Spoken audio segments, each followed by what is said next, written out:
સુરતમાં નક્ષત્ર safe house locker કૌભાંડમાં મોટો ખુલાસો થયો છે. સિંગણપોર ડભોલી પોલીસ સ્ટેશનમાં સંચાલક પિતા પુત્ર સહિત 4 સામે સત્તાવાર એફઆઈઆર દાખલ કરી પૂર્વ આયોજિત કાવતરું રચી લોકર બ્રેકરની મદદથી ગ્રાહકોના લોકર તોડવામાં આવ્યા હોવાનો ખુલાસો થયો છે. સિંગણપોર ડભોલી પોલીસ સ્ટેશનમાં સંચાલક પિતા પુત્ર સહિત 4 સામે સત્તાવાર એફઆઈઆર દાખલ અને પૂર્વ આયોજિત કાવતરું રચી લોકર બ્રેકરની મદદથી ગ્રાહકોના લોકર તોડવામાં આવ્યા હોવાનો ખુલાસો થયો છે. 6 ગ્રાહકોના લોકરમાંથી 206 તોલા સોનું જેની કિંમત 2,67,00,000 ગાયબ કરી દેવાયું હતું. માલિક મહેશ દેવરા, પુત્રો હર્ષ અને હરિકૃષ્ણ તેમજ લોકર બ્રેકર મણિલાલ સામે ગુનો નોંધાયો છે. ચોરીના સમાચાર વાયુ વેગે પ્રસરતા સિંગણપોર બાદ વરાછામાં બ્રાન્ચમાં પણ ગ્રાહકોની ભારે દોડધામ મચી ગઈ હતી.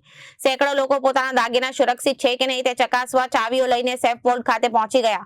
સમગ્ર શહેરમાં અફરાતફરીનો માહોલ સર્જાતા પોલીસે તમામ બ્રાન્ચની કડક બંદોબસ્ત ગોઠવી દીધો હતો અને પીએમ ચૌધરી બીએનએસની કલમ હેઠળ તપાસનો ધમધમાટ શરૂ કર્યો અને સીસીટીવી ફૂટેજ અંગે તપાસ હાથ ધરાઈ છે.